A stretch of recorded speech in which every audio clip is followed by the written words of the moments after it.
नमस्कार, आप देख रहे हैं एनएमएफ न्यूज। मैं आपके साथ शबनम। इस वक्त की बड़ी खबर ये आ रही है कि बांग्लादेश में जैसे ही मोदी सरकार ने कमर तोड़ने का काम किया, वैसे ही सेना ने भी मोर्चा संभाल लिया है और बांग्लादेश में तख्ता पलट की बारी आ गई है। यानी मोहम्मद यूनुस जो ज्यादा उछल रहे थे, अब उनकी कुर्सी जाती हुई दिखाई दे रही है। जो बांग्लादेश के सैन्य अधिकारी हैं, उन्होंने अमेरिका में अपना संपर्क मजबूत कर लिया है और आगे क्या एक्शन लिया जाएगा, इसको लेकर कयास तेजी से लगाए जाने लगे हैं, क्योंकि वहां के नेताओं ने और लोगों ने भी कहा है कि जिस तरीके के हालात यहां पैदा हो रहे हैं, उससे मोहम्मद यूनुस जो हैं कब अस्थिर हो जाए उनकी कुर्सी, कुछ कहा नहीं जा सकता। कानून व्यवस्था के लिहाज से यहां चीजें चरमरा गई हैं और यूनुस जो हैं वो चीन की, पाकिस्तान की और बाकी तमाम देशों की गोद में बैठकर अपना वर्चस्व मजबूत करने में जुटे हैं, ताकि उनकी कुर्सी आने वाले वक्त तक टिकी रहे और वो लंबे समय तक बांग्लादेश पर कब्जा करे रहें। लेकिन इस साजिश को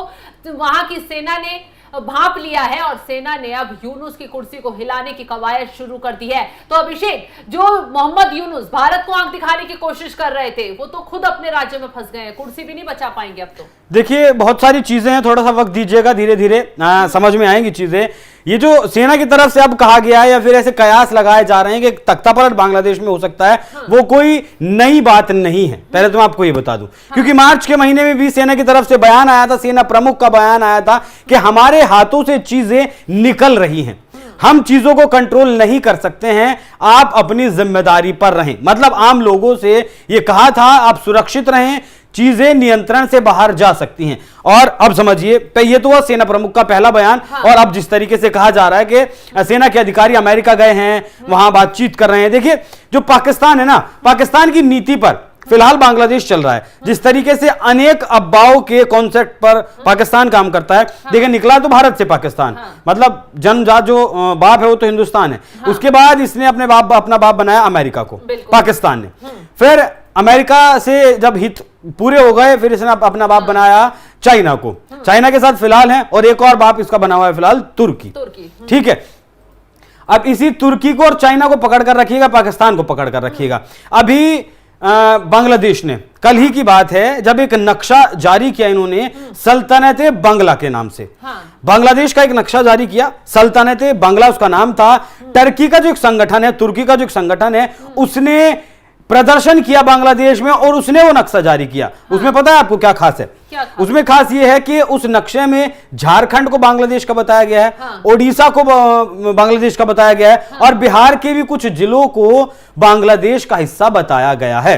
ग्रेटर बांग्लादेश बनाने की ये कोशिश है। जो अब इस भारत ने बसाने की कोशिश की, उसके खिलाफ ही मोहम्मद यूनुस जो है, जिसने बनाया, मतलब अपने हजारों सैनिकों को घायल करवा के, सैकड़ों सैनिकों को शहीद करवा कर जिस देश ने बांग्लादेश को बनाया, उसके साथ ही ऐसा कर रहे हैं। अच्छा, अब मुझे क्या लगता है कि ये जो आपस में मुस्लिम लड़ते हैं ना, पहले जिस तरीके से पाकिस्तान के लोग बंगाली मुसलमान कहकर इनको मारा करते थे बांग्लादेशियों को, मुझे लगता है कि वो बिल्कुल सही करते थे, गलत नहीं करते थे। अच्छा, आप लोगों को ये बात बुरी लग सकती है कि मैं ऐसा क्यों कह सकता हूं, क्योंकि जब इन लोगों की महिलाओं को नोच रहे थे पाकिस्तानी सैनिक, जब लाखों लोगों को मौत के घाट उतार दिया गया 1971 में, तब ये लोग मदद की भीख मांग रहे थे, तब ये लोग गिड़गिड़ा रहे थे, तब ये लोग भारत के बॉर्डर्स को तोड़कर, क्रॉस करके, हाथ जोड़कर, पैर पकड़कर हिंदुस्तान में आ रहे थे, जिससे कि इन लोगों की जान बच सके। और आज ये लोग भारत के हिस्सों को अपना, ये इंसान नोबेल पुरस्कार विजेता खुद को बताता है, और पता नहीं कि क्यों इसे नोबेल पुरस्कार दिया है, क्यों नहीं, आज वो भारत के हिस्सों को अपना बता रहा है। चीन के साथ मिलकर साजिश रच रहा है, चीन के साथ मिलकर नॉर्थ ईस्ट को तोड़ने की प्लानिंग कर रहा है, चीन के साथ मिलकर बाकी और देशों के साथ प्लानिंग कर रहा है, जिससे कि व्यापार को बढ़ावा दिया जा सके, अपने आप व्यापार कर सके। समंदर का बाप खुद को बता चुका है, भारत की जो 7 सिस्टर्स हैं, मतलब जो नॉर्थ ईस्ट के 7 राज्य हैं, उन्हें वो लैंड लॉक्ड बता चुका है और कह चुका है, चीन में बैठकर ही कह चुका है कि इन साथ के साथ राज्यों का अगर समुंदर में कोई बाप है तो वो मैं हूं, मतलब मोहम्मद यूनुस है और उसका कोई बाप नहीं है। इस तरीके के लोग ये 71 की बात शायद भूल गए। इसीलिए मैं कह रहा हूं कि जो वो लोग कर रहे थे शायद ठीक कर रहे थे मौजूदा वक्त के हालात को देखते हुए, क्योंकि इनसे ज्यादा गद्दार आदमी मैंने नहीं देखा। जिस तरीके से पाकिस्तान गद्दारी कर रहा है उसी तरीके से शबनम ये भी गद्दारी कर रहे हैं। तो बाकी यूनुस ने जो गद्दारी की शेख हसीना के साथ भी, वही वक्त अब उन्हें देखने के लिए मिलने वाला है। नहीं, वो तो गड़बड़ हो गई ना। शेख हसीना को जो हटाया गया था वो तो एक सेंट मार्टिन आइलैंड करके एक जगह है बांग्लादेश में, उसे अमेरिका को अपने अंडर लेना था। वहां अमेरिका को अपना नेवल बेस या फिर आर्मी बेस बनाना था, जिससे कि वो भारत पर नजर रख सके, वहां से बांग्लादेश पर, चाइना पर, मतलब पूरे एशिया पर लगभग, वहां अफगानिस्तान पर नजर रख सके, पूरे एशिया पर लगभग नजर रख सके। शेख हसीना ने मना किया, उनका तख्ता पलट करवाया। मोहम्मद यूनुस यहां आए, उधर अमेरिका में तख्ता पलट हो गया। तख्ता पलट से मतलब वहां जो है बाइडेन चले गए, ट्रंप आ गए। ट्रंप इस चीज के पक्ष में नहीं है, लेकिन मतलब देखिए अपना प्रभुत्व जमाने के लिए अमेरिका फिलहाल बांग्लादेश की सेना का साथ दे सकता है, मुझे ऐसा लगता है। जिस तरीके से यूनुस चीन के साथ है। हाँ, आपने जैसे कहा कि अमेरिका जो है बांग्लादेश की सेना का साथ दे सकता है, तो बांग्लादेश के अभी जो आर्मी चीफ हैं वो 5 दिन के अमेरिका के दौरे पर गए, वहां के सैन्य अधिकारियों से मुलाकात की है, बातचीत की है, यानी खिचड़ी पकनी अभिषेक यहाँ शुरू मतलब इसके पीछे भी मेरे पास एक तर्क है। सीरिया में आपने अभी देखा अबू अल शेरा करके जो आतंकवादी था, जिसके ऊपर अब तो राष्ट्रपति कहना पड़ेगा, 10 मिलियन का अमेरिका ने इनाम रखा था, लगभग 83 करोड़ रुपए का। लेकिन सऊदी अरब का, मिडिल ईस्ट का जब दौरा करते हैं ट्रंप, तब उसके साथ हाथ भी मिलाते हैं अबू शेरा के साथ और चाय भी उसके साथ पीते हैं। क्यों? क्योंकि $600 बिलियन की सऊदी ने डील कर ली। अब वो आतंकवादी नहीं रहा, अब वो प्रेसिडेंट हो गया। ट्रंप कहते हैं कि आप बहुत गुड लुकिंग और स्मार्ट और स्ट्रांग पर्सन मुझे नजर आते हैं और आप सीरिया को बेहद अच्छे तरीके से लेकर चलेंगे। पावर गेम शबनम क्या है यहाँ? सीरिया में पहले बशर असद का परिवार जो राज करता था वो रशिया की मदद से करता था।